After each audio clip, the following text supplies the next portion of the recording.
주말 새아침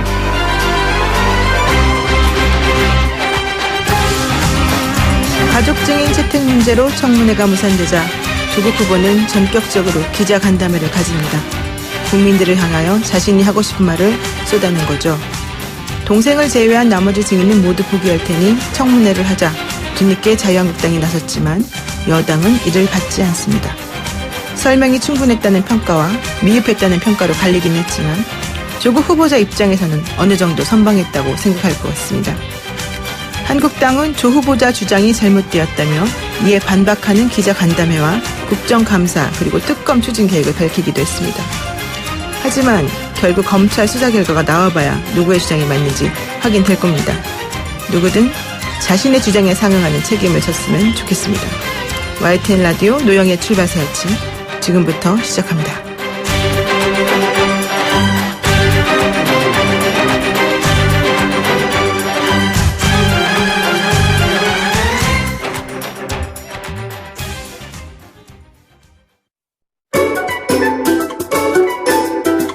출근길 뉴스 정리해주는 친구 뉴스벗. 마냥 달콤하지만은 않고 쓴소리도 너무너무 잘하는 우리 벗입니다. 이종훈 시사평론가 함께하죠. 안녕하세요. 네, 이종훈입니다. 오늘 또 엄청 세게 네. 쓴소리 하실 것 같은데요. 아, 그럼요. 네, 어제 조국 후보자 기자간담회 보셨잖아요. 네. 해명에 대해서 어떻게 보십니까?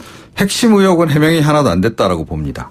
그래요? 어제 조 후보자가 가장 많이 한 말이 알지 못합니다. 또 관여 안 했습니다. 또 검찰이 수사를 해서 밝힐 것으로 생각합니다. 네. 이 얘기를 좀 많이 했거든요.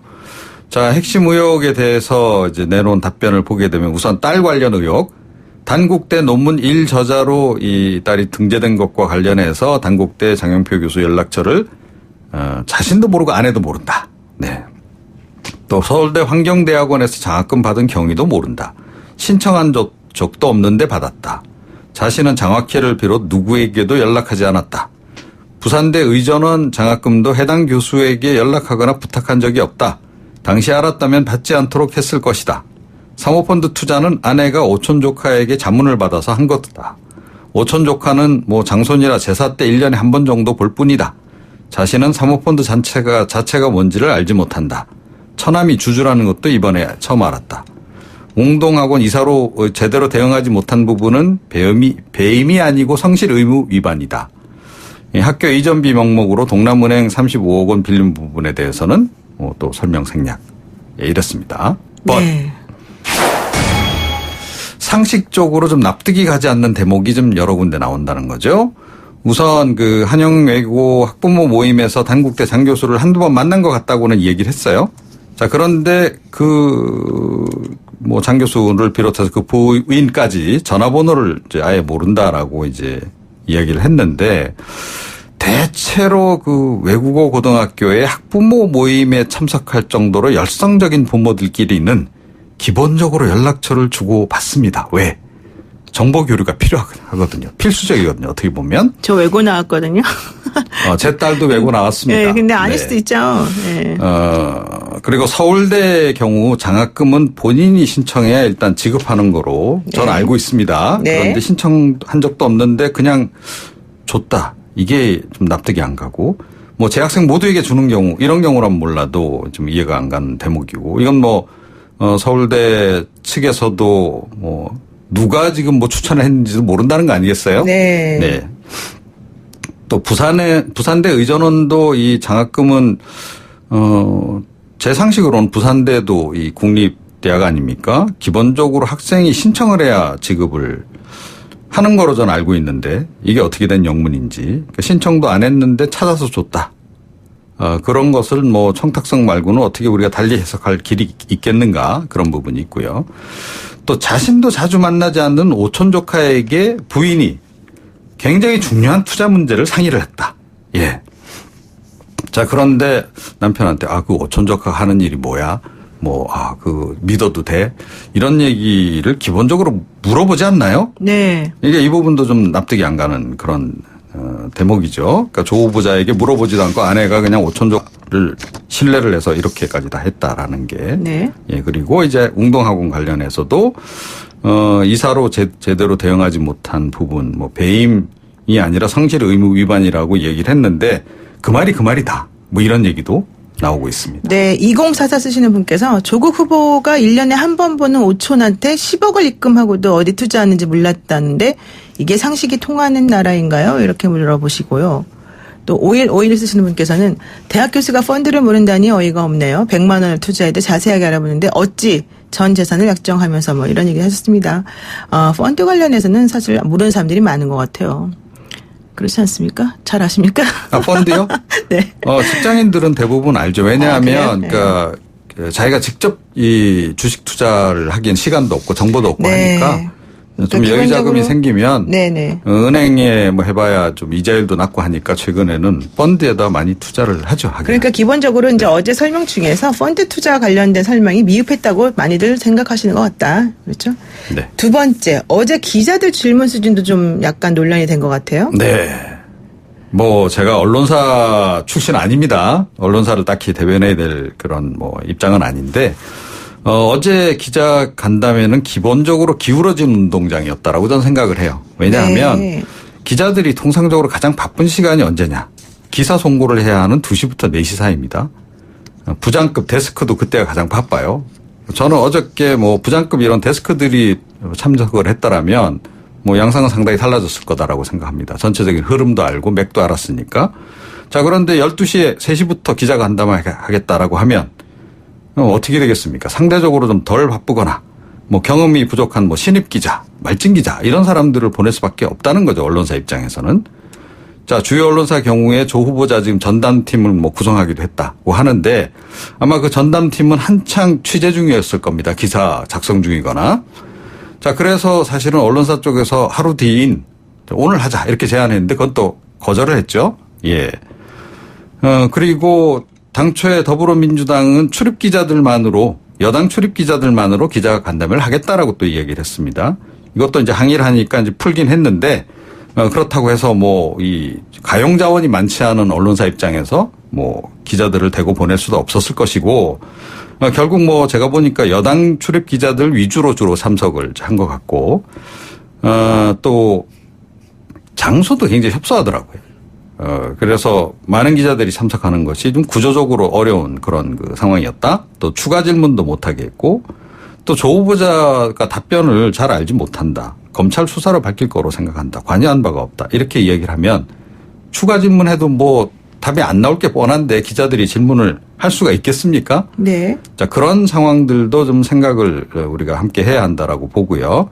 어차피 청와대하고 더불어민주당은 어제 기자간담회 통과 의뢰로 생각한 거 아니겠습니까? 예. 그래서 이제 남은 것은 결국 뭐 임명 강행밖에 없는 거 아니냐 이렇게 생각합니다. 네, 어제 기자간담회 관련해서는 앞으로 좀 더 많은 기사가 나올 것으로 보이고요. 뭐 재벌과 마약 사건 터진 것도 준비해 오셨는데 시간 관계상 여기까지 하겠습니다. 고맙습니다. 예. 네, 지금까지 이종훈 시사평론가와 함께했습니다. 아침을 시작하는 슬기로운 방법. 오늘 내게 이로운 뉴스. 노영희의 출발 새 아침. 슬기로운 인터뷰. 어제 인사청문회가 끝내 무산되자 조국 법무부 장관 후보자가 직접 나섰죠. 무려 11시간 가까이 그동안의 의혹과 논란에 대해서 질의응답하는 시간을 가졌는데요.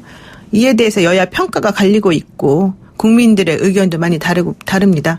어제의 기자간담회 야당에서는 어떻게 바라봤을까요? 직접 연결해서 이야기 나눠봅니다. 요즘 제일 핫하신 분입니다. 바른미래당 오신환 원내대표 전화 연결돼 있습니다. 대표님 안녕하세요. 네, 안녕하세요. 오신환입니다. 네, 어제 조국 후보자 기자간담회 보셨잖아요. 네네. 어떻게 보셨습니까? 헌정사상 참 유례없는 해프닝이 벌어졌는데요. 국회법 인사청문회법 절차에 따라서 국회가 인사청문회를 하지 못하고 후보자의 전격적인 기자간담회라는 걸 일방적인 본인의 주장을 펼치는 그런 일이 국회에서 벌어졌습니다. 굉장히 좀 유감스럽게 생각하고요. 이것은 의회민주주의와 법치주의에 대한 정면적인 도전이다. 저는 이렇게 보고 있습니다. 네, 국민들이 판단하실 거라고 보지만 네. 저는 이것이 기본적으로 이미 다 정해진 대로 가고 있는 것이 아닌가. 이런 의구심을 가질 수밖에 없었습니다. 예. 정해진 답변, 정해진 수순 이렇게 보신다는 건데요. 후보자의 답변은 충분했다고 보신 건가요? 본인으로서는 뭐 하고 싶은 말들을 뭐 충분히 11시간 넘게 했으니까 했을 거라고 보고요. 또 제가 지켜보니까 일정 정도 시간이 지나가면 뭐 똑같은 내용의 반복이 또 재반복이 되고 있더라고요. 그래서 일방적인 본인의 주장이기 때문에 또 기자분들께서 이것을 일괄 질문하고 또 일괄 답변을 듣는 그런 형태 아니었습니까? 네. 일문일답식으로 주고받는 그런 질의응답이 아니었기 때문에 분명한 그 형식의 한계가 있었다. 저는 이렇게 보여집니다. 예. 형식의 한계가 있었다 이런 얘기신데요. 그 조 후보자는 기자간담회를 연 까닭에 대해서도 원래 법률상 어제가 마지막 날이었고 이날이 아니면 기회가 없다라고 생각했다. 불가피했다 이런 말을 했는데 뭐 동의하십니까? 저는 조금 아쉬운 게요. 네. 어쨌든 2일, 3일 오늘까지는 약속된 인사청문 날짜 아니었습니까? 예. 그러면 국회가 충분히 협의를 할 수 있도록 그 시간을 좀 피하고 4일이나 5일 충분히 본인의 주장을 할 수가 있었을 텐데 어제 11시 반에 법사위가 끝나고 나서 그 이후에는 또다시 간사 간의 협상의 시간이 올 수가 있거든요. 네. 근데 전격적으로 기자간담회를 자청해서 거의 준비된 듯한 모습으로 국회를 점령처럼 들어와서 일방적인 자기 기자간담회를 하는 모습을 보고 좀 유감스럽게 생각했습니다. 예. 근데 어제 후보자 같은 경우에는 오늘이 3일이잖아요. 3일이라도 청문회 하면 참석하겠다 이런 얘기도 밝히기도 했는데요. 기자간담회를 그렇게 일방적으로 국회에 와서 하고 나서 네네. 합의되면 청문회 하겠다고 하는 게 웃음꼴이죠. 그거는 변명뿐이 안 되고요. 네. 어쨌든 지금 3일부터 오늘부터가 이제 대통령의 재송부 시간이다. 이런 주장하는 거 아닙니까? 네, 그렇죠. 그러면 애시당초 2일, 3일을 청문 날짜로 민주당에서 합의하면 안 되는 것이죠. 본인들이 그렇게 합의를 하고 또 그것이 채 끝나기도 전에 어저께 기자간담회를 일방적으로 개최한 것은 더군다나 민주당이 그것을 주도해서 당의 수석 대변인이 사회를 보고 민주당의 청문위원들이 거기 앉아서 지켜보는 이런 우스운 꼴이 벌어진 겁니다. 예. 그렇군요. 그런데 사실은 어제 현재 한국당에서는 강하게 반발을 하면서 반론권 확보 차원으로 오늘 오후 2시에 대국민 고발 언론 간담회를 하겠다. 그러면서 이제 네. 각 방송사에 생중계를 요청하기도 했는데요. 네. 바른미래당에서는 이와 관련해서 따로 조치를 취할 게 있습니까? 그런 이야기를 저도 전에 들었습니다만, 그 자체도 좀 제가 봐서는, 희한한, 일이 아니겠어요? 네. 후보자가 일방적으로 기자간담회를 한 것에, 국회의 청문위원들이 또, 그걸 검증하고 있는 TF 국회의원들이, 하나하나 반박하는 그런 모습이 저는 그 국회법이나 인사청문회 법에 네. 오히려 그것을 무력화하고 희화하는 꼴이 아닌가 저는 그렇게 보여집니다. 예. 그러면 사실 이제 오늘부터는 대통령이 청문 네. 보고서 재송부 요청을 해야 그 날짜에 또 맞춰가지고 날짜를 좀 여유롭게 주면 청문회를 할 수 있는 시간이 주어지지만 또 안 주면 어쩔 수 없이 그냥 임명하는 절차가 강행이 될 것으로 보이는데. 저는 그렇게 생각해요. 네. 그것은 국회법 절차에 따라서 네. 대통령이 10일 이내에 재송부 요청하는데 네. 국회가 그 이전에 먼저 합의를 이뤄냈다라면 어제 기자간담회라는 것이 없었다라면 좀 일부 연기해서라도 이것은 청문 절차를 밟겠다라고 청와대에 양해를 구하고 대통령이 네. 동의를 하면 저는 네. 충분히 연기해서 할 수 있었다고 보여집니다. 네. 다만 그 과정에서 그걸 동의할 수 없다 대통령께서는 네. 그럼 대통령의 권한으로 또 제한된 시간을 주고 재송부 요청하고 또 임명을 하겠죠. 지금 모든 사람들이 예측한 대로 그냥 정해진 그 계획대로 임명 강행하는 수순으로 가는 거 아니겠습니까? 그런데 예. 사실 인사청문회를 할 수 있는 시기는 많지 않았나요? 그래서 청와대에서도 그동안에 계속해서 인사청문회 할 수 있는 시간이 있었었는데 왜 안 하고 이제 와서 이러느냐 이런 얘기 하던데요. 그것은 여야 간에 합의하는 시간들이 뒤늦은 합의를 본 것이고요. 그 이전에도 20일 넘어서 청문회를 수도 없이 했고, 특히 이 정부 들어서, 양해를 구하고, 했다라고, 지난번, 국세청장의 경우, 민주당의 해당 위원장께서 언급하지 않았습니까? 네. 이것은 서로 정치적인 행위, 속에서, 국회의 절차들을 합의를 이뤄내면 되는 것이지, 그것이 꼭 강행해서 그것을 어기게 되면 처벌하는 그런 강행 조항이 아닙니다. 그리고 제가 말씀드렸다시피 10일간의 재성부 기간이라는 것은 예외적으로 두고 있는 것이거든요. 네. 국회에서 불가피하게 청문회를 개최하지 못했을 경우는 네. 10일 동안 그 기간에 또 해당하는 기간들이 있는 거예요. 그래서 그것을 해석하는 양쪽의 입장이 조금 이견이 있는 것인데 그걸 가지고 정말 유치하게 왈가왈부하는 것은 제가 봐서는 온당치 않고요. 정치는 합의하면 되는 겁니다. 예. 사실 그 바른미래당이 중간에서 중재안도 내놓지 않았습니까? 네. 아내하고 동생을 하고 5, 6일로 하자 이런 얘기도 했었었는데 네. 그럼에도 불구하고 결국 합의하지 못한 것, 또 그렇게 바른미래당의 그런 중재안이 좀 너무 늦게 나온 것, 이런 것들에 대해서는 누구 책임이라고 봐야 될까요? 국회가 결과적으로 인사청문회를 치르지 못한 것은 국회의 책임이죠. 그건 여야 할 거 없이 책임인데, 제가 봐서 조금 아쉬운 게 29일 날 사실은 청문 계획서와 자료 요구, 네. 증인 채택의 건, 요 세 가지 안건을 법사위에서 처리하려고 다 상정이 되어 있는 상태에서, 네. 증인을 일방적으로 채택하지 못하게 하려고 민주당에서 안건 조정 신청이라는 해괴망측한 제안을 했거든요. 네. 그 신청이 90일 동안 증인들을 채택하기 위한 여야 간의 조정을 하라는 것이에요. 그렇죠. 예. 예, 그 청문회는 지금 사회자께서 말씀하신 대로 20일 열흘 이것이 한 달 안에 끝나는데 네. 어떻게 90일 동안 증인을 안건 조정하라는 것입니까? 네. 이런 꼼수로 인해서 모든 일정들이 꼬이게 된 거예요. 그럼 예. 단도직입적으로 민주당이 더 많이 잘못해서 청문회가 무산되었다 이렇게 보시는 거예요? 저는 그 안건 조정 신청을 제출한 것은 잘못된 판단이었다 이렇게 보여집니다. 예. 네, 그렇군요. 그러면요, 국회 차원의 인사청문회는 앞으로 이제 합니까? 아니면 무산됩니까? 어떻게 그 방향성이 지어질까요?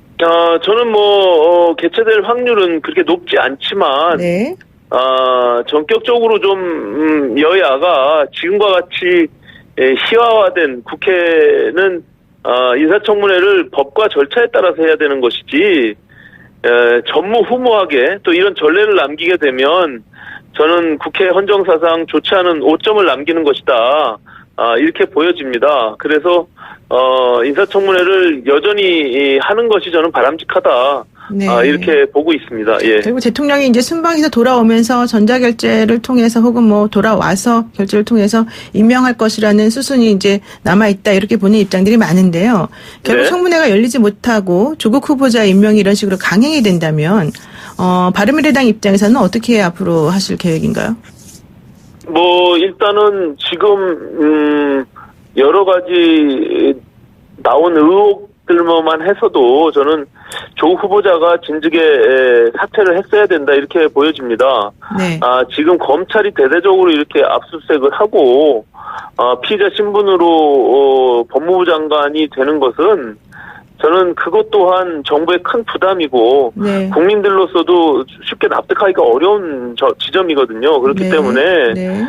저는 법무부 장관 임명을 강행하면 국민적 큰 역풍을 맞을 것이다. 저는 이렇게 보고 있습니다. 예. 지금 0507 쓰시는 분께서요. 청문회 안 하길 잘했습니다. 역시나 했는데 역시나 했습니다. 모르쇠 일관, 검찰 조사 중 이런 답변은 아무 의미가 없고 시간만 허비하는 거 아니겠습니까? 이런 얘기도 하셨는데 결국 청문회를 해도 똑같았을 것이다. 이런 입장인 것 같아요. 예. 청문회가 갖고 있는 또 한계도 있습니다. 네, 저희가 강제 수사권을 갖고 있는 것이 아니기 때문에 또 늘상 자료 제출을 하지 않고 있는 상황에서 다만 일문일답 형식의 서로 주고받는 공방이 있지 않겠습니까? 네. 근데 어제 기자간담회는, 제가 한 분의 기자만 유심히 봤는데, 그분을 제외한 다른 기자들은 그냥 질문하면 일방적인 자기 시간의 답변, 해명, 이것으로 일관됐기 때문에, 분명히 한계가 있었죠. 예. 어쨌든 바른미래당이 차지하고 있는 위치가 사실은 상당히 중요하기도 하고 애매하기도 하고 좀 그런데요. 네. 이번 청문회 조국 후보자 임명 이런 것들과 관련해서 당 차원에서의 스탠스 혹은 앞으로 향후 행동 지향점 이런 건 어떤 게 있을까요? 저는 일반적으로 계속 일관되게 말씀드린 것은 후보자가 법무부 장관으로서의 도덕성, 역량, 자질 부족하다 판단을 해서 사퇴 요구를 해왔습니다. 저는 장관이 되더라도 큰 정치적 부담을 가질 수밖에 없는 상황이거든요. 네. 그리고 이게 정기국회가 이제 어제부로 시작이 됐는데 이 정기국회 내내 이것이 아마 쟁점이 될 것으로 보여집니다.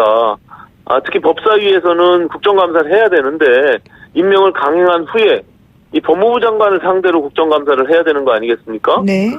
이런 커다란 문제점들을 남기게 되기 때문에 저는 대통령이 임명을 강행하더라도 이것은 큰 부담이 될 것이다 이렇게 봅니다. 예. 네, 바른미래당을 좀 지켜보면서 이제 향후 추이를 살펴보시겠다 이런 뜻인 것 같습니다. 네, 말씀 네. 여기까지 듣겠습니다. 고맙습니다. 네네 고맙습니다. 네, 지금까지 바른미래당 오신환 원내대표와 함께했습니다.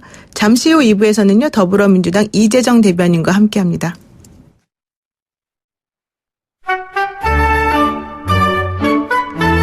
이렇게 귀여운 정치 토크 있기 없기? 정치 귀요미. 네, 한 치 앞도 모르는 카오스 당국 시원하게 정리해 주실 분 나오셨습니다. 더불어민주당 이재정 의원 함께 나오셨는데요. 어서 오세요. 네, 안녕하세요. 우리 그 귀요미 그 노래에 있었었는데 그거 안 틀어주나요? 네. 지금 오늘 귀엽지 않아요. 네, 어제 제가 보니까 밤 새벽까지 그 조국 법무장관 후보자 기자회견 현장에 계시던데 눈이 지금 막 눈을 빨개질 정도로 피곤하신 예. 것 같아요. 어떠세요? 눈이 지금 감겨서 네, 지금 밤새고 오신 에너지 거예요? 음료로 2시간 잤습니다. 어머나. 사실 조국 후보자 부탁을 받고 당에서 그 기자회견 전반을 준비했기 때문에 네. 대변인 역할을 맡고 있어서 현장에 있었는데요. 정말 간절하게 청문회를 바랬습니다. 청문회라도 했더라면. 그렇죠. 네. 진짜말로 여당 의원으로서 그 자리에 개입할 수도 없고 사실은 이제 적절한 방식으로 이제 중립적인 입장에서 뭔가 설명을 하고 청문회 과정 그러기도 하거든요. 네. 조국 후보자 혼자 오롯이 감당해야 되는 끝장 기자간담회라는 게 여당 입장에서도 청문회였다면 더 좋았겠다라는 아쉬운 마음으로 지켜보기도 했습니다. 그런데 이제 생각보다 상당히 길어졌어요. 사실은 좀 비슷비슷한 질문들이 많이 나와서 네. 어느 정도 끊고 가지 않을까 했는데 끝까지 하시더라고요. 예, 저희가 많은 분들이 질문을 경쟁적으로 주셔가지고 네. 진행상의 이유로 이제 좀 제안을 하고 하게 되면 기자분들 빌만이 굉장히 많으셨어요. 근데 네. 그럼에도 불구하고 이제 최선을 다해서 기회를 드리기 위해서 당초의 후보자가 기자분들이 더 이상 질문할 게 없다라고 생각되실 때까지는 하겠다라는 취지로 말씀하셔서 이제 밤을 새겠다라는 말씀까지 드렸는데 사실은 자정을 넘어가면서 지켜보신 분들은 알겠지만 중복된 질문들이 나왔어요. 예를 들어 중복된 질문이라도 중복된 주제고 특정한 어떤 부분을 뚫어가면서 이제 추가 질문이 이루어지면은 모르겠는데 그런 것들이 아니라 또 똑같이 개괄적으로 다 설명해야 되는 그런 류의 질문들이어서 그 시간 이후부터는 이제 적정한 선에서는 끊어야 하지 않을까 지켜보고 계시는 국민들도 좀 지체하신다 싶어서 2시경인가요? 예, 마무리를 하게 되는데요. 그럼에도 불구하고 질문이 남았는데 종료됐다라고 얘기하시는 기자분들도 계시기도 했습니다. 근데 이제 그렇게 질문이 기자들이 뭐 바보도 아니고 똑같은 질문이 계속 도돌이표처럼 되돌아간다는 것은 질문한 것에 대해서 후보자가 제대로 대답하지 않았다. 약간 비껴서 대답했다. 이렇기 때문이다. 이런 소리도 있습니다. 만약 그렇다면 이제 뭐 재차 질문이 이루어질 수 있는데요. 제가 아까 답변 드렸다시피 그렇다면 예를 들어서 근데 그 부분은 그렇지 않습니까? 라고 당의 기자가 아니더라도 다음 이제 그 사안에 대해서는 이어받는 기자가 충분히 할 수 있는데 제가 보기에는 지금까지 한 62만 건이라고 하죠. 언론이 뭐 총리 후보자가 아니라 대선 후보급으로 이렇게 기사를 쏟아냈던 그런 추세에 비하면 정작 질문들은 그렇게까지 다양하거나 구체적이지 못했다는 아쉬움이 있어요. 저는 그것들이 현장에 있는 기자들의 문제가 아니라 사실상 언론 공방 가운데서 이제 그 준비단에서 밝히기도 했던 어떤 상황이라든지 아니면은 뭐 다른 언론 취재 과정에서 밝혀진 내용들로 상당 부분 정리가 되었기 때문이 아닌가라는 생각을 저는 했습니다. 오히려 또 기자들은 이러더라고요. 우리가 준비할 시간을 주지 않았다. 우리가 사실 그래서 내일 하기를 원했는데 갑작스럽게 오늘 한다고 그래서 우리들은 너무 당황스러웠다. 뭐 이런 얘기도 하던데. 글쎄요. 말 그대로 62만 건을 생산하는 동안 이제 언론사별로 평균을 내본다면은 같은 이슈에 대해서도 수차례 이제 반복해서 이슈를 생산하셨던 입장에서는 최고의 전문가 아니십니까? 제가 그 얘기를 우리 반장단 회의할 때도 말씀드리곤 했습니다. 그게 뭐 진짜 우리 박근혜 대통령 계실 때처럼 어떤 조율을 해가지고 질답이 정해져 있는 거면 저희도 질문이 필요하겠죠. 그러니까 준비가 필요하겠죠. 근데 그게 아니라 날 것 그대로 받아들이겠다고 생각하고 후보자는 스스로 광야에 내던져진 거예요. 그 상황에 대해서 기자님들이 준비를 얘기한다는 건 제가 그래서 그 얘기는 했어요. 기술적 준비라면 이해를 하겠다. 왜냐하면 방송사가 또 편성된 나름의 프로그램들이 다 있는데 그 송출을 멈추고 이것을 해야 된다는 판단에서는 고민들이 있을 것 같고 그런 기술적 문제라면 제가 상의를 해보겠지만 질문의 내용에 대한 준비라는 것은 사실 받아들이기 납득하기 힘들다라고도 얘기를 했었습니다. 그렇군요. 그렇다면 이재정 의원이 이제 민주당 대변인이시니까 네. 어제 조국 법무부 장관 후보자 기자회견을 한마디로 정의한다면 뭐라고 하시겠습니까? 한마디로. 네. 키워드로. 차선에서의 최선. 이라고 차선에서의 얘기하겠습니다. 최선? 왜 그런가요? 어제 뭐 청문회를 회피한다, 뭐 청문회를 패싱하고, 국회를 패싱하고, 편법 청문회, 이런 기사를 많이 봤습니다. 그러니까 알고도 그러시는 건지 정말 몰라서 그러시는 건지 누구보다 청문회장에 쓰고 싶었던 게 조국 후보자고 저도 아까 말씀드렸지만 여당 의원들도 시쳇말로 지원 사격을 할 수 있는 장이 청문회입니다. 그리고 야당 의원들 스스로 정치적으로 존재감 드러내기 위한 몇 마디로 실컷 떼고 나면 어제 기자들의 질문 반만 해도 충분히 넘겼을 청문회장입니다. 그런데 그것을 정작 무산시키고 청문회를 하지 않겠다는 당초의 의지를 피력하기까지 했던 자유한국당이 끝끝내 시쳇말로 청문 계획, 실시 계획서 채택이라든지 자료 제출에 대한 그 의결까지도 회피하면서 지금까지 온 거 아니겠습니까? 그 상황에서 가장 아쉬웠던 건 누구보다 후보자였습니다. 그래서 기자회견은 청문회를 대신하기 위해서가 아니라 청문회가 무력화된 상황에서 고육지책으로 마련한 차선이고요. 네. 그 안에서 부족한 선택 안에서 최선을 다하려고 노력했다. 차선에서의 최선이라고 정의하겠습니다. 근데 이제 3359 쓰시는 분께서는 일방적인 본인 주장만 늘어놓고 해명했다고요. 문제는 민주당인 것 같네요. 이런 의견도 주셨고요. 8008 분께서는요. 조국을 너무 감싸는 거 아닙니까? 제대로 답변이 안 된 것 같은데요. 이렇게 말하기도 했고요. 9535 쓰시는 분께서는 똑같은 일이 야당에서 발생해서도 지금과 같이 이해하고 포용할 수 있을까요? 이런 얘기 했고요. 그거 너무 좋습니다. 네. 잠깐만요. 5777번 쓰시는 분. 누구를 감싸고 편들기가 아니라 객관적으로 말하는 국회의원이었으면 좋겠습니다. 이런 얘기 했는데 네. 이런 얘기 왜 나왔냐면 네. 지금 어제 나온 얘기 중에 사모펀드 뭔지 몰랐다. 웅동학원 소송도 몰랐다. 또 딸아이 논문이라든가 장학금 문제 잘 몰랐다. 이런 얘기 이제 계속 몰랐다 시리즈가 3개가 나오니까 여기에 대해서 국민들이 저게 무슨 해답이냐, 저게 무슨 해명이냐 이런 맥락에서 나온 것 같아요. 네네. 어떻게 보세요? 예, 두 가지 점에서 설명을 드릴게요. 먼저 아까 야당에서 이런다고 하더라도 우리 정치사에 이런 일 없었습니다. 사상 초유의 일인데요. 왜 초유의 일이냐? 공인 그리고 어떤 공직 후보자 그리고 어떤 직에 있는 사람, 뭐 대통령을 포함해서 장관도 마찬가지일 겁니다. 기자들한테 무한정 질문하라고 하고 이렇게 기자들 앞에 날 것 그대로 노출된 후보자 없습니다. 야당이 똑같이 한다.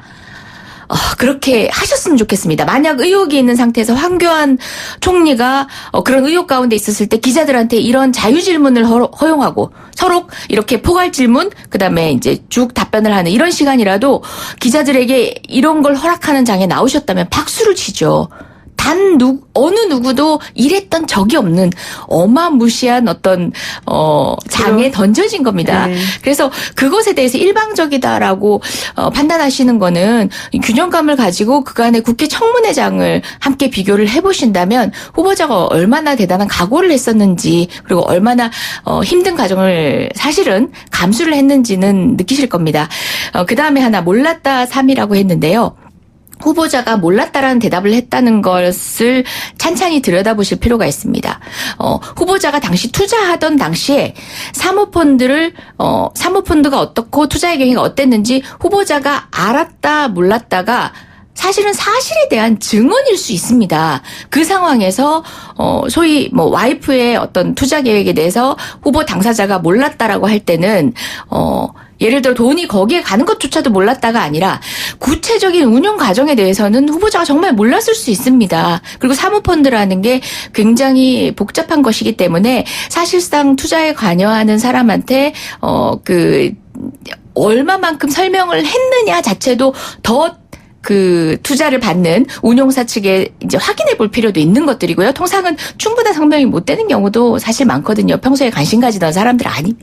그래서 양 부부가 교수라는 점을 감안한다면 저런 대답도 나올 수 있겠다라고 바라보시지 몰랐다라는 대답이 나왔기 때문에 발뺌하는구나라고 바라보시지 않았으면 좋겠고요. 네. 그다음에 특히 입시와 관련된 부분. 네. 입시와 관련된 부분은 후보자의 발언만 보지 마시고 그간에 나왔던 많은 증언들, 언론이 던졌던 것에 대해서 어렵사리 증언해 주셨던 관계자들, 스스로 그거 거짓말일 때는 책임지는 것까지 무릅쓰고 나오신 분들입니다. 언론 보도에 대해서 반대적 방향의 진술을 하신 거거든요. 네. 관계자들이 진술한 내용을 바탕으로 해서 후보자가 이 사안에서 그 모든 제1저자라든지 기타 인턴을 하는 과정에서 진짜 개입한 적이 없으면 후보자는 모를 수밖에 없는 일입니다. 네네. 그 신빙성은 지금 드러난 다른 증거에 있어서도 인정을 하셨으면 좋겠습니다. 웅동학원 역시 마찬가지입니다. 네. 후보자가 운영에 관여한 것도 아니고요. 사실상 유학 가 있을 때 어떤 이사로 등재됐다라든지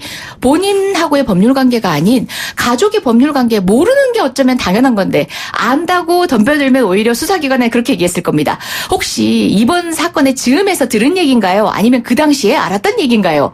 라고 네. 하는 게 스킬상 맞는 질문이거든요. 네. 저는 답변 자체를 보지 마시고 답변에 이르기까지 후보자의 상황, 지금까지 드러난 증거까지도 한번 살펴봐 주세요. 그러면 단도직입적으로 어제 기자회견으로 그동안 쌓였던 의혹이 해소됐다 이렇게 보시는 건가요?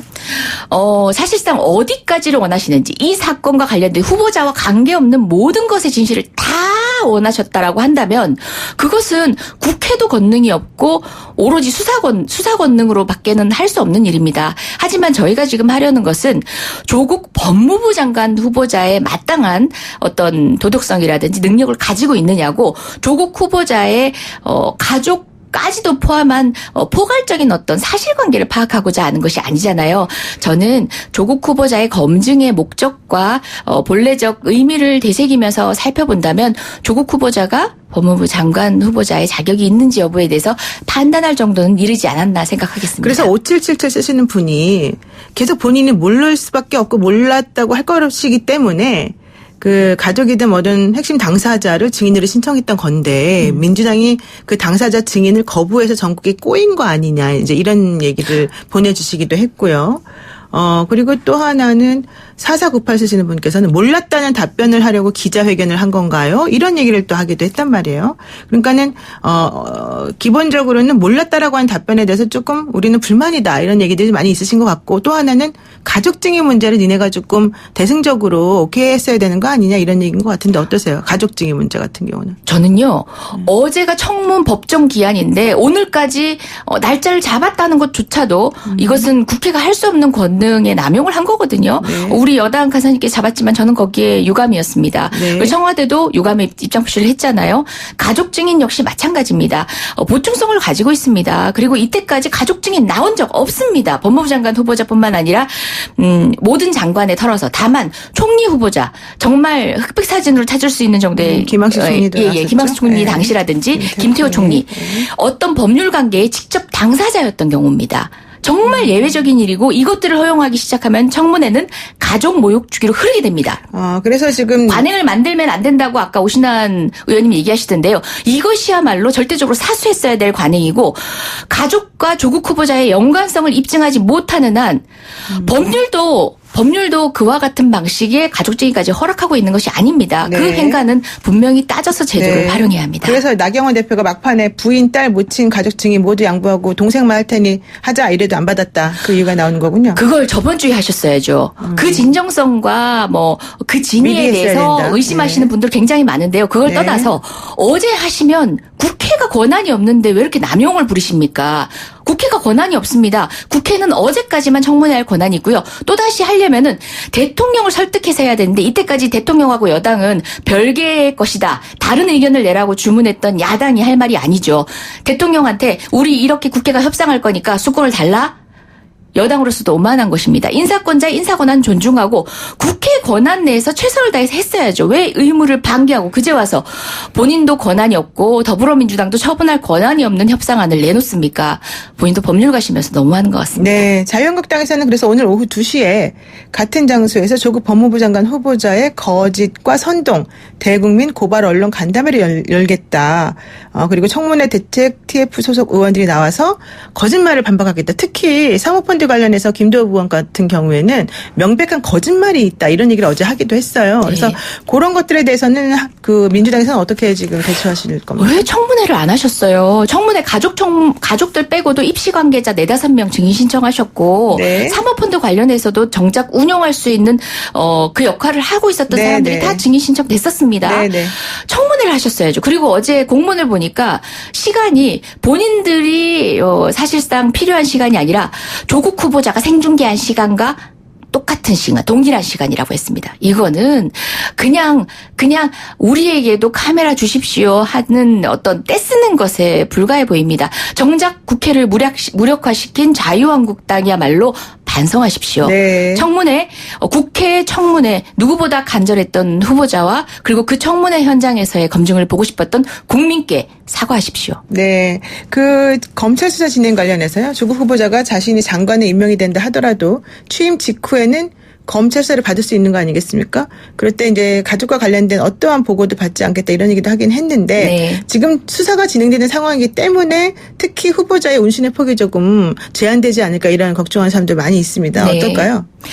사실상 뭐 여러 가지 이제 공방 안에서 가족에 대한 수사가 이미 공개된 이상이기 때문에 네. 쉽진 않겠지만요. 분명히 말씀드리지만 이 수사가 시작되면서 후보자의 연관성이 입증되지 않은 채로 후보자와 둘러싸서 계속 논란이 있는 이유는 자유한국당의 고소 고발 후보자까지 포함했기 때문입니다.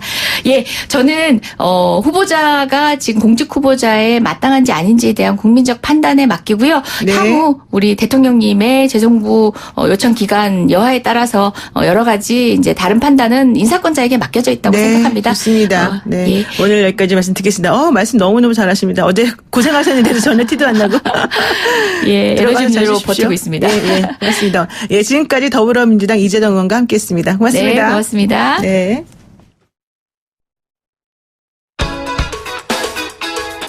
FM 94.5MHz YTN 라디오 노영의 출발새 아침 8시 뉴스 들으시고요. 8시 10분에 돌아오겠습니다.